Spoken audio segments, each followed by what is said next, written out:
everybody, I'm Josh. And I'm Eitan. Welcome back to the 8th episode of the Younger Half podcast. We are two 14-year-old boys from New Jersey who discuss, debate, and share insights on everything from history to politics, sports, and events, and more. Follow us on Instagram at the Younger Half. To see more of our podcasts, check us out on your favorite podcasting platform at the Younger Half. You can also check out our YouTube to see pictures and videos during our podcast at the Younger Half.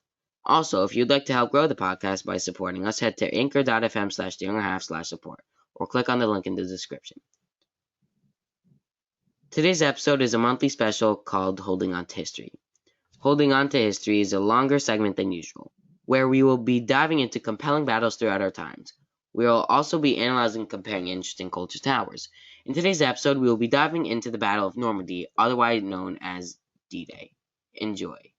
Let's get into it. Before we get into it, let's set the scene. So it's 1944, the middle of World War II, and the Axis powers Where the Germans, Italians, the Japanese, were winning the war, and the Allies who are the Americans, the French, the United Kingdom, were desperately trying to gain momentum. That is what the Battle of Normandy was, a huge gain of momentum for the Allies. Many historians argue that this battle was the turning point for the war for the Allies. So now into the battle. It was June 5th, 1944. The Allied forces were ready for a mass invasion of the Normandy beach. Normandy was in France, but was occupied by the Germans. They were just about ready to go when the weather was so bad they called it off. Just, Josh, imagine that. Like, you're all ready and it's stormy and Yeah. they have to go home. Yeah, and a few things, imagine that, like, there's so much Anxiety. and build up, and then for them to just call it off is probably like so, like, quote unquote annoying for the troops. And also another thing is, just imagine if they didn't call it off. You know what I mean? Like, if they proceeded with the invasion and, like, they're all just wiped out because of weather. Right. I was thinking that also. It really was. It was really good that they called it off, but like it was worth that little anxiety. Yeah, exactly. It's just interesting to just think about if they didn't call it off. Yeah, so now it's the next day. And by the way, the troops are coming by boat. So yeah, they're crossing through the water and they're coming by boat. So it's June 6, 1944, D-Day. 175,000 troops were ready to storm the beaches of Normandy, along with 5,000 ships and many aircraft. One of the largest invasions in history. Something interesting to note is that the invasion was so secret, even the troops didn't know where they were going. So what do you think about that, Josh? Because I know that it's hard for people just to be going to, like, nowhere, you know? I think that it's not good for them to not know where they're going. Like, I just don't think that that's a good thing, to be going on a ship and not knowing where you're going, or like where, like, who, like, you know what I mean, where you're fighting and stuff, to not have information. But I understand where they're coming from. I understand that they're being careful of spies and being careful if one of them accidentally slips it to a German villager or to something like that. Like, I understand what they're saying. Like, I understand where they're coming from, but I don't think it was good for them, but I think it does make sense. Well, yeah, and we don't really know this, but it didn't seem to affect them so much, you know? They knew that they were going to battle against the Axis power, and they just had to destroy them, you know? So the plan for the invasion was as follows. There were 5 beaches that the Allies were ready to raid. Their code names were Utah, Omaha, Gold, Juno, and Sword. And they needed as many troops for 2 reasons. One is simply to attempt to overrun them. You know, they're trying to get as many people as possible. And the second thing is Normandy was over 50 miles long, and it was heavily guarded. The Germans were ready. They had a lot of troops there, and is a big area of land. So do you believe that having so many troops was really reckless? No, I don't think so, because how is it reckless to attempt to overthrow a bad run, I don't know, a evil, quote unquote, army government. You know what I mean? Like that was also their job. You know, that's like saying it's reckless to send a lot of police officers to a scene because they might die. Right, like it's part of the contract. They signed it to risk their lives and really just, Exactly. yeah. Exactly. I feel that it's not reckless to do that. So the beaches were split up amongst the Allies. So the Americans had Utah Beach and Omaha. Let's talk a little about Omaha Beach. Omaha was an incredibly bloody place for the Americans. It got the nickname Bloody Omaha. The plan originally was for one infantry, or one group of troops, to land on the east side and for another to land on the west side. The first infantries got there while others were coming, so they were outmatched. They were like in Omaha Beach. They were getting overrun. There just wasn't enough troops. It wasn't going well. Yeah, exactly. This is a point. This is a theme that you're gonna see in the Battle of Omaha Beach, was that in the beginning it's actually very interesting to see that nothing was going well for them in the Battle of Omaha. A lot of people think that it was just a simple, like they just overran the Germans. No, like Omaha Beach was a very difficult battle, and we'll get into why. Right. So now that they're outmatched, there are many, many more ships going to the beaches for reinforcements. So the troops were going with the thought that the Air Force was already there and took out a lot of the Germans' artillery. The thought was false.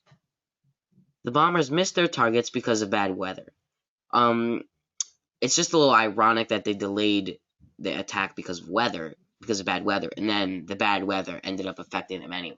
Yeah, I know. Like you think they just got over the storm and it passed, but it really did totally affected them, and they lost a Yeah, lot of people yeah. because Well, of we're it. gonna see a couple other examples soon of how the weather affected them. We're gonna see in a moment's time. So yeah, so not a single artillery machine was destroyed by the bombers, which is crazy. They completely missed their target by a ton.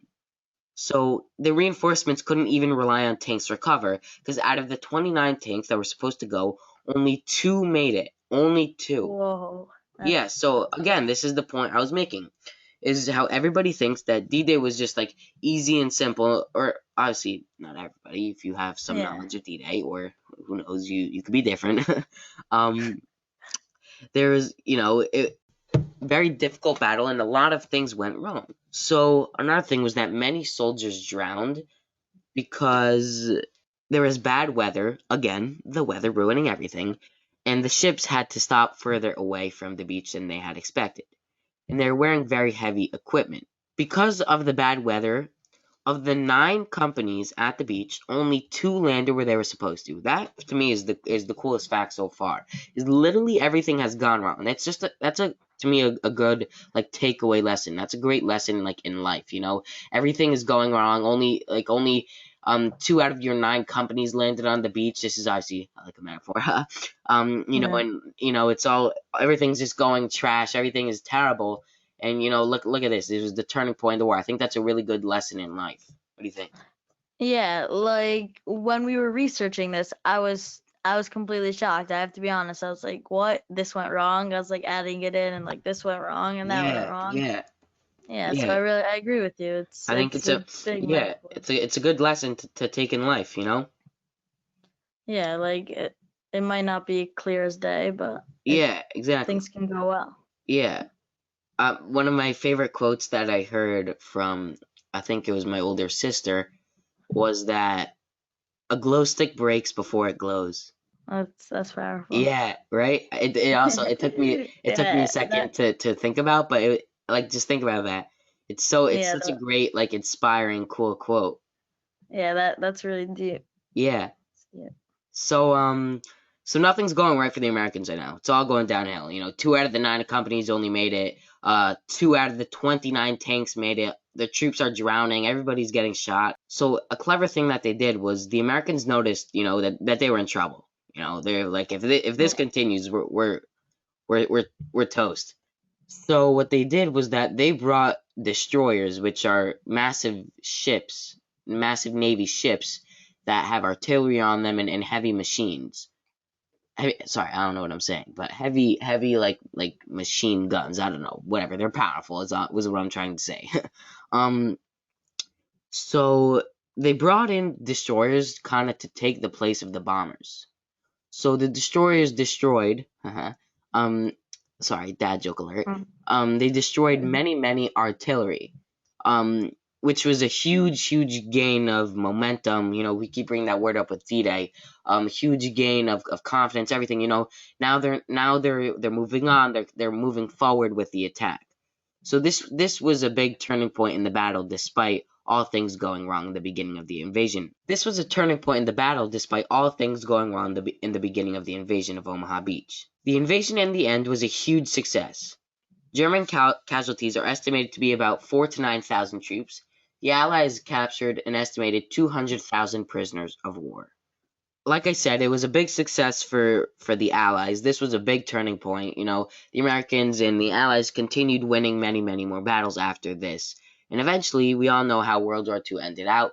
The Allies defeated the Axis powers in 1945.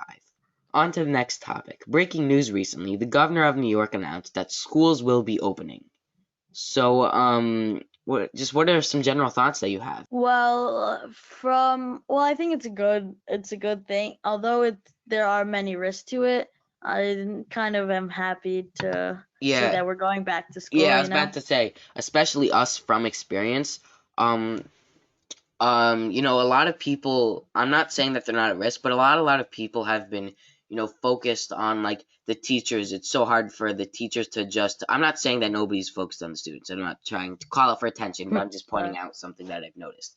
Was that a lot of people are pointing out, like the teachers, they've been so hard for them to adjust for their lessons. It's been so hard for the principals to like adjust to everything. But you know, we experienced this firsthand, so you can take our word for it. Was that it's not the same in the slightest to do Zoom school Yeah, like at all. Um, not at all. like I was happy the news recently about Phil Murphy, also our governor, also I'm pretty sure he announced that, or at least whatever, we got the email from our schools recently that we're going to be going to school. I think it's just mentally good for the students to be going back to school. That's my opinion on it. Is like one could say that like it's going to bring a rise in cases, which first of all isn't necessarily true, because like at least in my school, I think I'm pretty sure we have to wear masks, I think, the whole day.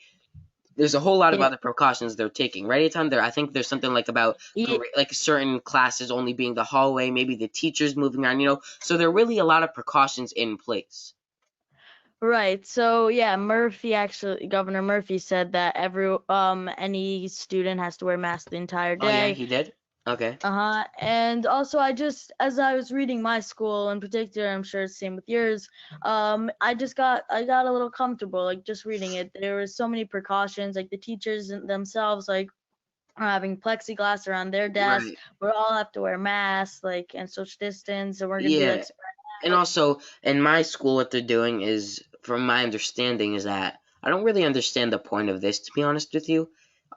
Is that I What think is it? one day a week you're doing virtual school or Zoom. It's Would- It's because they can't fit everyone in the building to like spread out as much, so they have to have one day where like classes have an extra classroom. right. So that's what I was saying before, is that there are really a minimal amount of people in the school, and also for New York was that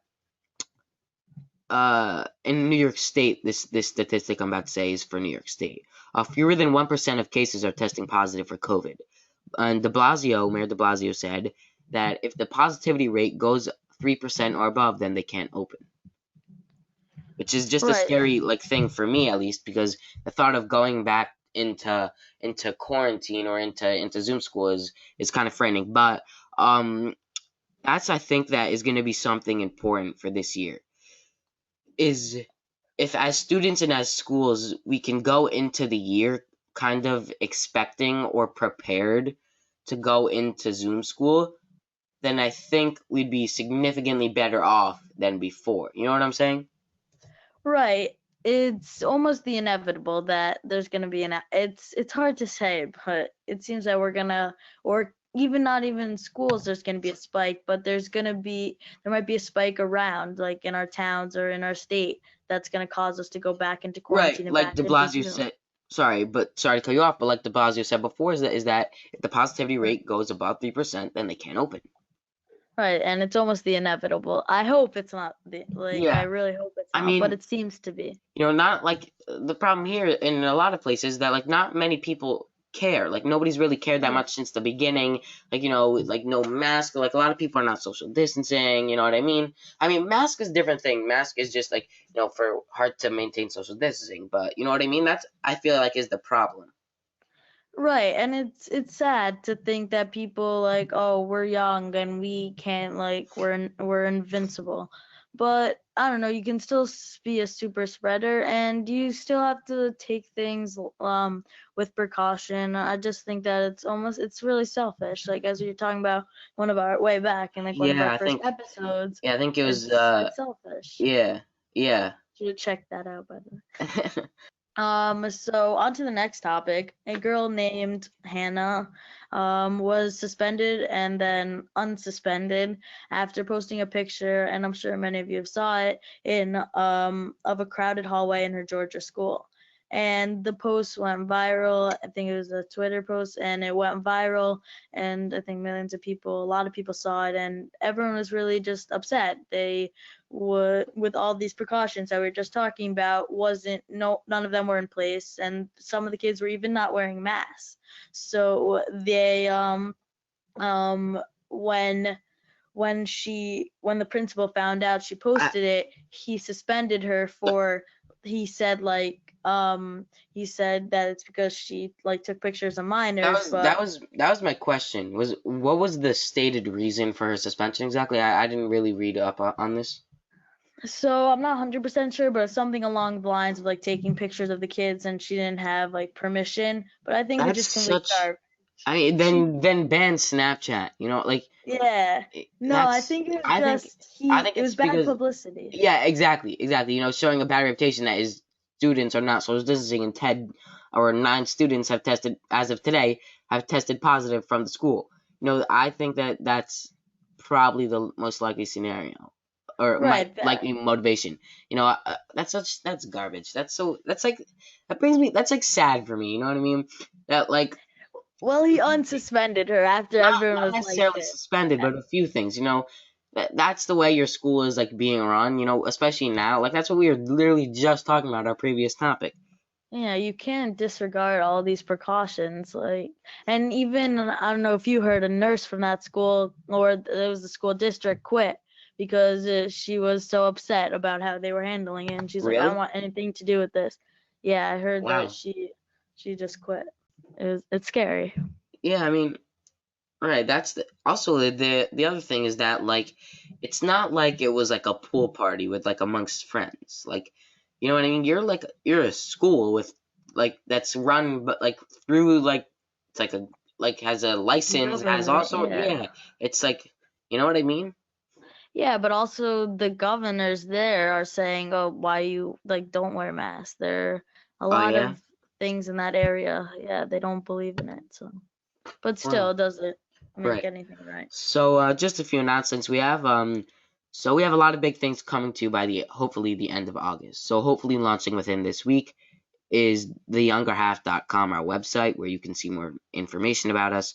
Also, as we said in our previous episode, the Younger Half merch will be coming soon, as well as exclusive memberships where you will have access to Q&As, exclusive episodes, and much, much more. We have been working on monetizing our podcast, so if you'd like to have a collaboration or sponsor us, email us at theyongerhalf@gmail.com. That is the end, everybody. Thank you so much for listening to this week's episode. Follow us on Instagram at theyongerhalf. Check us out on your favorite podcasting platforms.